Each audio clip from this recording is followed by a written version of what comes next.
What's happening, guys? I am back again, and today I wanted to do something a little bit different from some of my previous videos, which are mostly training content, and take some time to talk about PEDs, performance enhancing drugs, the big talking point within bodybuilding that everybody makes a first big leap to and doesn't really approach in the proper way.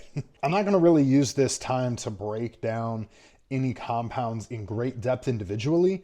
I am probably going to start doing a series some point here in the future where I do break down compounds on a one-by-one basis, where we kind of maybe not fully dive into the mechanism of action and actual, function of a lot of these compounds, but more or less take what we know about that at a very high level and interpret that for bodybuilding.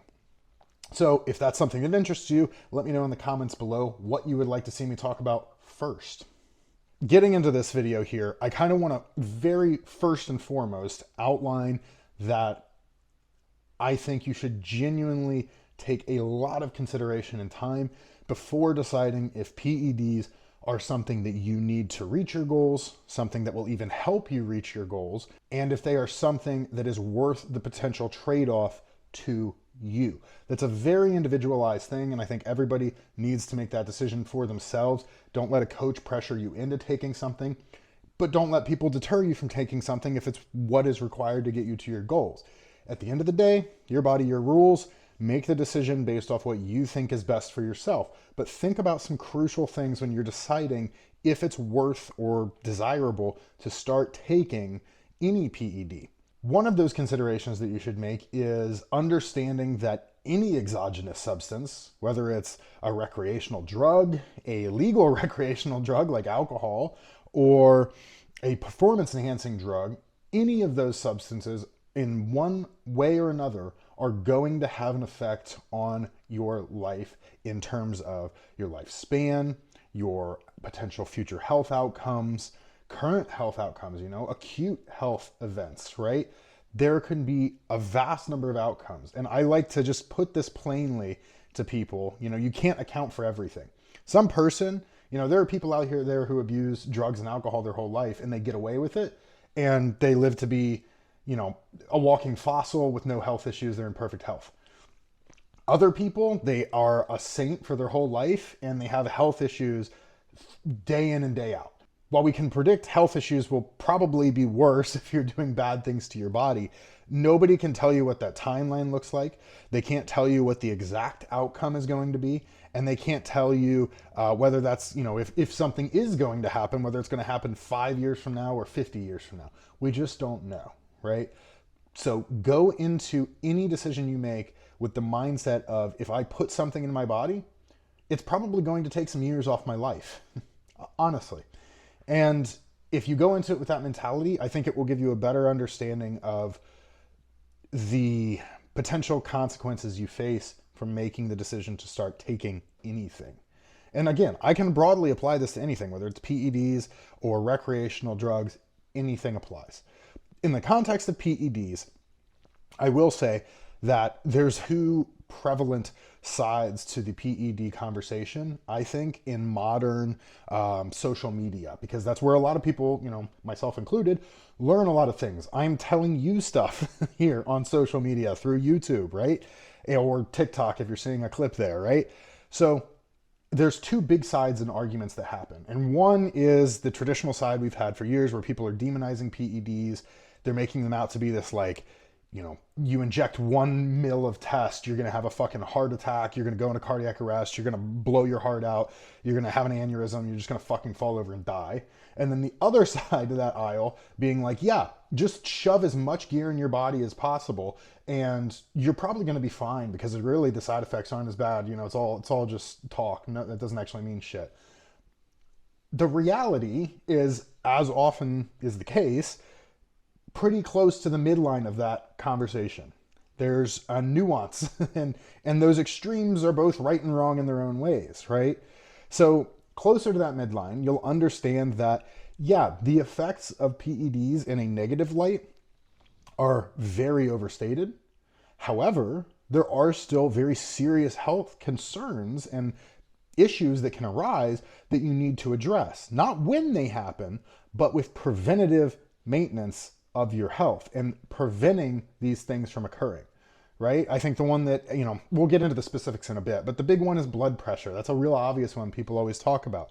But even with preventative measures in place, you could still have health issues. And that's what I want people to be aware of, is these aren't side effect free things. PEDs aren't just this, get everything you want and have nothing taken from you kind of trade-off. You don't just get to have, all this benefit without some sort of a trade-off. And that's why I tell people it's a serious decision to make, and you have to make it for yourself, right? Ultimately, how big of a health impact, whether negatively or positively, because positive effects of PEDs are wildly overstated as well in today's social media world. Look at what anybody online says about Tren, and you'll see my point.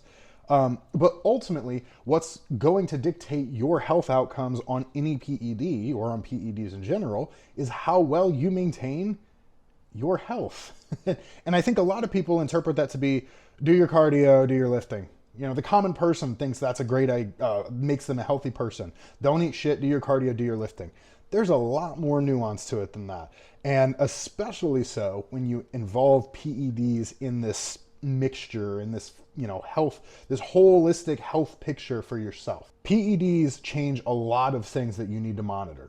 Something as simple as your sodium intake, which is, potentially bad if it's crazy high off of PEDs, can be infinitely worse on PEDs. PEDs are amplifying by nature. They amplify performance, they amplify your recovery capacity, they amplify all of your output capacity. But they can also amplify the negative outcomes that you're already perpetrating through your diet, your training, your general lifestyle. So if you are, let's say you have health issues already, your blood pressure is already high, PEDs are really going to fucking amplify that. If you're watching this video with a 140 over 90 BP, I don't even want you to fucking think about putting a needle in your body. That is the point. You have to be on top of things to really genuinely approach PEDs in an intelligent manner. Everything you do has to be calculated for the fact that you are on these exogenous substances, which could really genuinely affect the rest of your life. And I think that people, again, in today's social media world, really don't understand that. They see someone, state how safe their protocol is and all the things they're taking to help address it, and they just copy that. Even though that's for a completely different person. It's not individualized. It's not meant for them. It's not something that was designed for them or plays off of their strengths and weaknesses from a health perspective. If you have high blood pressure and that person doesn't, maybe, they should be taking an ARB or a blood pressure medication, but maybe they're not. Maybe you need to and they're not. So what's going to fucking happen? Well, your BP skyrockets, you're not monitoring it. You have a fucking aneurysm, you keel over and die. To go back again and kind of make this side note, I wasn't planning on talking about this in this video, but I think it's a good time to talk about it, and I think it's important. You see a lot of guys out there who are, let's say 300 fucking pounds and relatively lean, right? They might not be stage lean, but they're big and they're fucking lean. They get on a podcast, they get on a fucking interview, they get on their live on Instagram and they go, yeah, man, off-season me, I'm up to like 400 mgs a test. Or they get asked, like, what's your stack? And they say, yeah, I've only ever run 400 tests. That's it. Anybody who's actually on stuff knows they're talking out of their fucking ass. These people who are ignorant to that, who don't understand it, who aren't on gear, who are just starting gear and just don't know anything about it, think that's the case. They think, oh, he just has really good genetics. There's a bell curve. As with anything in life, there's a bell curve, right? There is a normal distribution for how these things play out in the real world. Yes, there are absolutely people out there, absolutely, who can run 400 mgs a test, 500 mgs a test, maybe a little bit of mast or primo, and that's all they fucking need to grow massive, right? They don't need a lot of shit. Those are the 1%, not even less than 1%. Those are the genetic freaks, right? On one end of the spectrum. Very small percentage of people. Smaller even than we look at the high pro level guys, it's smaller than that percentage.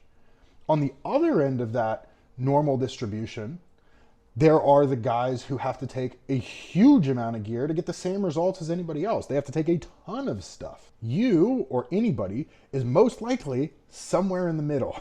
The number is debatable, right? It just depends on who you ask and what real data you can pull from what people are running, which is never going to be reliable because you're focused, or your only source of data is self-reporting. If people say, yeah, this is what I'm on, you have to take that as legitimate, even if it's not. Whether they're reporting high or reporting low, they might have their own reasons for doing so, but you have to remember this is all just going off of what people say they're on. The average for what most high-level guys will run is in the 2 to 5 gram range total across all of their anabolic stack per week. So 2 to 5 grams of total anabolic load per week, right? That's pretty standard. Again, when I'm talking about this normal distribution, that's where most guys are going to fall. The real genetic freaks are going to be under that, and the people who are not so lucky are going to be on the high end of that, right? For needing more. A bit of a side note there. I think that the guys who go on these podcasts and they're saying shit like, yeah, I'm only on 400 mgs a test. That's it, man. I think ultimately it's to try and protect their viewership. I think that they think in their head, oh, if I say I'm only on 400 mgs a test, all of these people who, are just going to go and copy my stack are going to only do 400 mgs a test and they're not going to hurt themselves. That's my estimation as to what is going through their head when they say that obvious bullshit. That's the best thing I could come up with. The reality is probably the complete opposite of that. They say, oh yeah, I'm only on 400 mgs a test. And then, the 16 to 20 year olds who are watching them see that or hear that and they say, shit, he's only on 400 mgs a test? He's fucking huge. Man, I can afford 400 mgs a test. I'm just going to run that and I'll get huge. Or I'm just going to run 800 mgs and I'll be even bigger than him. And it has this kind of backwards effect where now you've just created a PED user, an uneducated one, out of somebody who wasn't going to be to begin with, because you lowered the barrier to entry. You lowered that from, yeah, I'm on, $3,000 worth of shit per month, multiple grams of tests, multiple grams of this, I'm on growth, I'm on this, I'm on all these other fucking prophylactics. You just lowered that barrier of entry to, 400 mgs a test. That's it. So that person perceives that they're going to be able to obtain these goals with this lower dose that's completely unrealistic. That's a whole nother more, meta-analysis of how we treat PEDs in social media these days and what's actually going on behind the scenes. The whole point of this video was to discuss how I structure my PEDs personally, but I'm just going to get right into what I am currently on. So what I am currently on, I'll put that up over here as we go through it. I am on 1,000 milligrams per week of Masteron enanthate. I am on 750 milligrams of testosterone cypionate per week. Again, these doses are per week for the anabolics. I inject every day, which we'll get to in a minute why, but these are per week doses. And then I am also on 10 IU per day of growth hormone and 5 IU per day of Lantus, which is a basal insulin, right? Not a Humalog, not a rapid acting insulin, a basal insulin. And again, we can dive into that a little bit as we get into this breakdown here. But that's what I'm on as far as my actual performance enhancing drugs. There are some more prophylactics that come into play. Telmisartan, which is currently at 40 milligrams, but I will go up to 80 milligrams as we need to manage my blood pressure. That is an ARB, that is a blood pressure management tool. There's other benefits to it as well, but obviously the main purpose we're using it is for blood pressure reduction and management. And I'm also on metformin in conjunction with that basal insulin to help with blood glucose and A1C management. That is, those two are just prophylactic compounds that are in place for health reasons, as we talked about, but I figured they're worth mentioning as well because not many people actually mention that stuff when they're on it. So breaking this down, we look at this stack. I am, I think, about 8 weeks into my growth phase right now. So it's been about 8 weeks that we've had PEDs elevated. These PEDs have not been elevated this entire time. They were not at this dose from week 1 of my growth phase, right? We started with a much lower dose. We started, I think, at 500 milligrams of test, 300 milligrams of mast, and we've escalated from there. Now, that 500 milligrams of test, 300 milligrams of mast stack per week is my baseline. That is the lowest that I will come down to in a health phase. I want to again emphasize just how much bullshit those guys who are saying, I'm on 400 mgs of test and that's it, are spewing when they say that that's how they got 300 pounds lean. It's bullshit. Okay? My baseline is 500 test, 300 mast. And I want to really drive that point home because, well, there's two reasons really. One, because it's going to take a lot more than I think a lot of people realize. A lot of people are going to hop on Google and they're going to see, you know, a Reddit thread about steroids come up, and they're going to see that a great beginner cycle is 500 test, nothing else. That's my baseline. Okay? That is, for me, that is what I'd consider super physiological TRT. You know, that's kind of a contradictory term. It doesn't really make sense because TRT is replacement therapy, but it is bodybuilding TRT, we'll call it, right? You're not going to start 500 mgs of test and gain 60 fucking pounds of lean mass in a year. I mean, nothing's going to do that, but you're not going to have that happen. So level your expectations if you're reading shit like that, but also understand that 99% of the shit that's out there is just fucking wrong. My second point, that dose, that 500, 300 dose, is where my blood work looks perfect. That is, everything is in line. My blood work is perfect. I have no issues. There's nothing out of whack, even a smidge. It looks fucking perfect. So through trial and error and just finding what point works for me as a baseline, we know that that's a dose my body can tolerate as a baseline without any issues. And we work up from there. So find your baseline and work up from there. Generally, that's the best way to do it. There's no reason to start high and move down low. It's just going to ask for health issues. But another reason that I move up throughout the course of a growth phase or an off season, whatever you want to call it, is that it's not necessary to just slam everything, you know, pedal to the metal right at the start of that off season. Your body's already in its most productive state, ready to grow. You don't need to throw the kitchen sink at it, right? You don't need to put all of this extra stress on it by upping the PEDs overnight to this maximum dose, right? Which is usually the maximum dose you can tolerate. A great example I use for this, or rather the simplest example I can use for this, is with food. You're not going to start an off season. Let's say you just, you know, finished a diet at 2,000 calories. That's where you're dieted down, you're ready to grow, you're at 2,000 calories per day, you're starving, you're ready to eat. You're not just going to jump that up to 7,000 calories the next day. You're not like, okay, tomorrow the bulk starts, time to add 5,000 calories. No, you're going to get fatter than fuck within 4 weeks. You know, you're not going to, it's so counterproductive. So why would you apply that logic to PEDs? Why are you going to go from this baseline dosage and just slam, you know, 2 grams extra of gear on top of it the day later and say, okay, it's time to grow? It's no different with how we approach food increases, volume increases with training, you know, anything like that. We approach PEDs the same way. Incremental increases as needed to drive further response along a fairly linear curve. You know, we don't need you to try and add 4 pounds of tissue per week, and bumping PEDs up isn't going to do that anyway, in the same way that adding food isn't going to add 4 pounds of lean tissue per week. So we don't need to try and elicit that response. We just want to add enough in to move the needle in the right direction. And if we move that needle enough, you know, as many times as we can over an extended growth phase, we're going to see great fucking results. You're going to continually grow with as minimal side effect profile as we can possibly perpetrate with these compounds in place. And that's the key.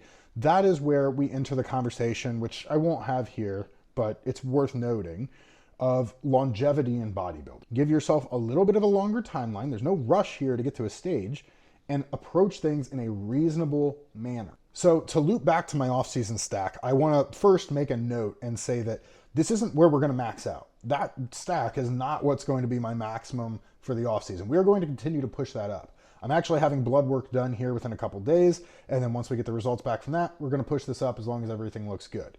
Right now, there's no ceiling in place. It's just we're going to continue moving up until we can't any further, or it becomes, prohibitive to move up any further because of health detriments, because we don't need to, because the growth phase is ending, whatever, right? We're going to move up as much as we realistically can while remaining safe.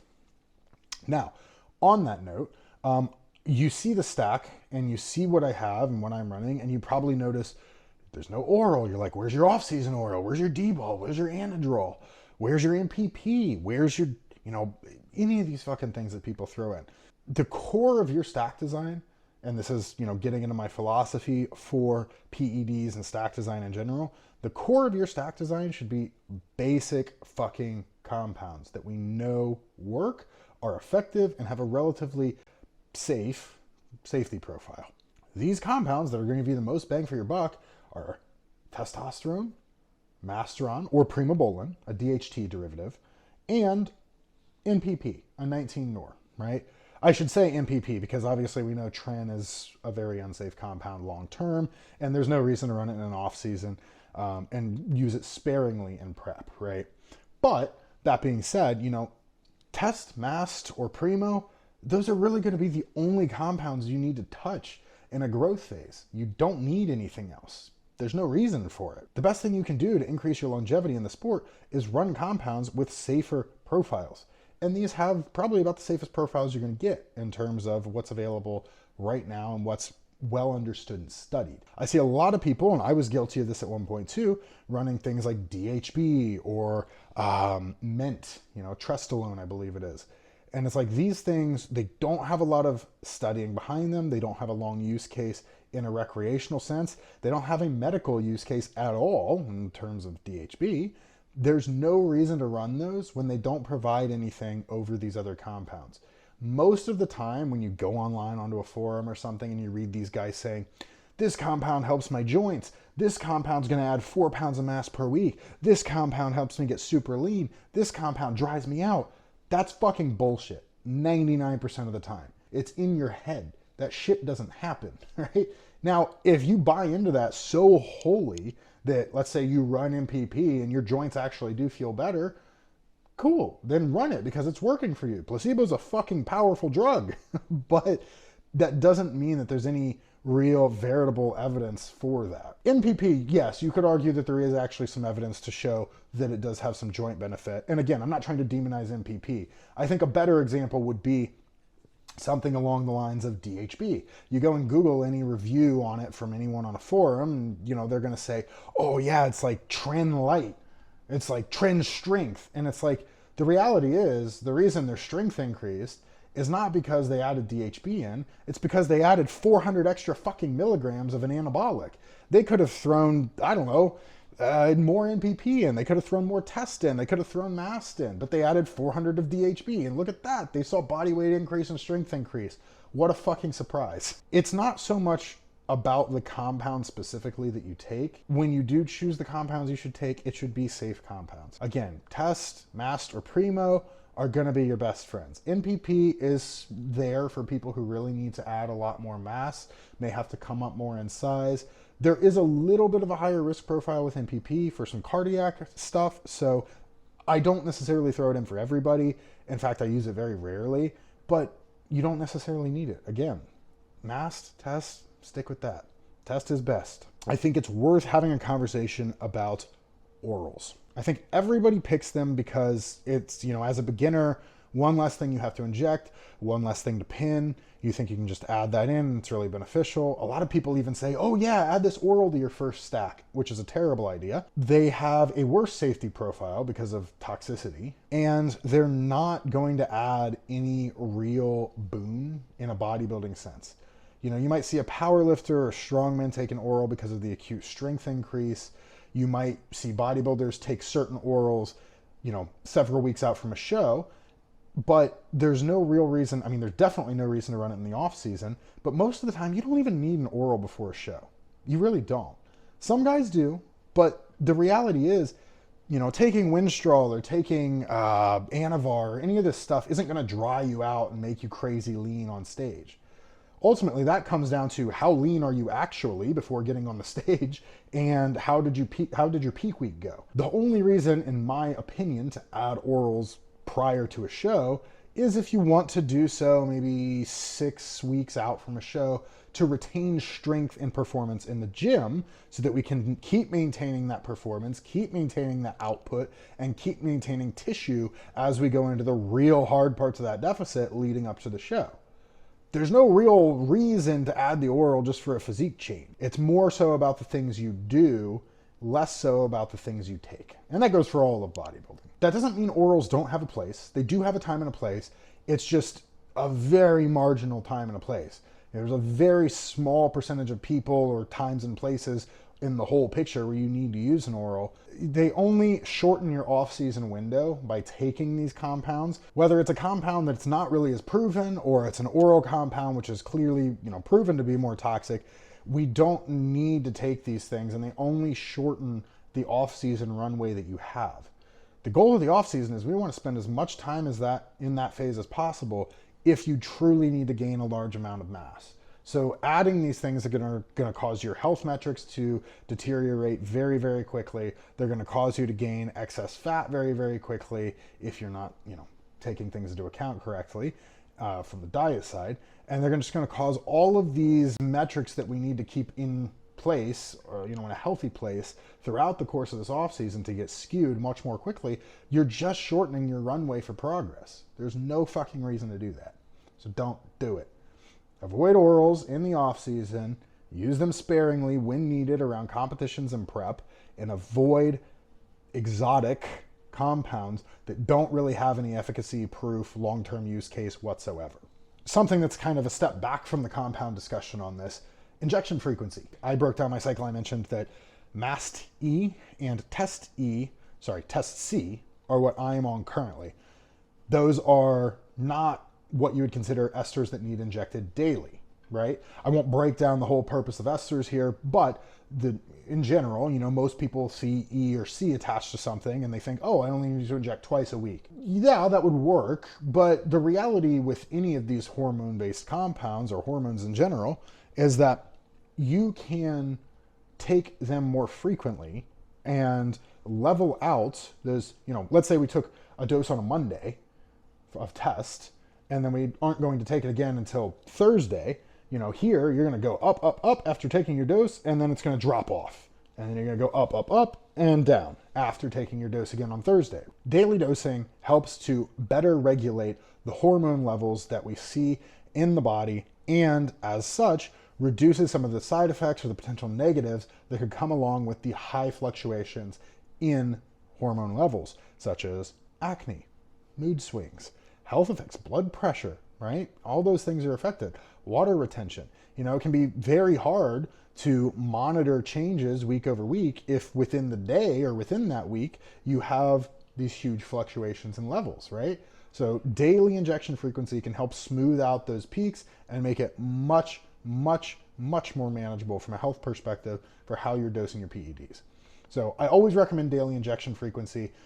If you're in a point where you are, let's say a deficit or a health recovery phase where you are on lower doses and you don't, need to pin every day. Let's say, your injection volume of oil is much lower, then yeah, sure, you could do it maybe 3 times a week or every other day. That's fine. But again, I still personally always prefer to do 1 injection a day. It also helps with the habitual reinforcement. If I know I have to do an injection every day, cool. I'm just going to do my injection, be done with it. It's just another thing I do every day. I just check the box and I'm done, right? So it makes it nice and simple.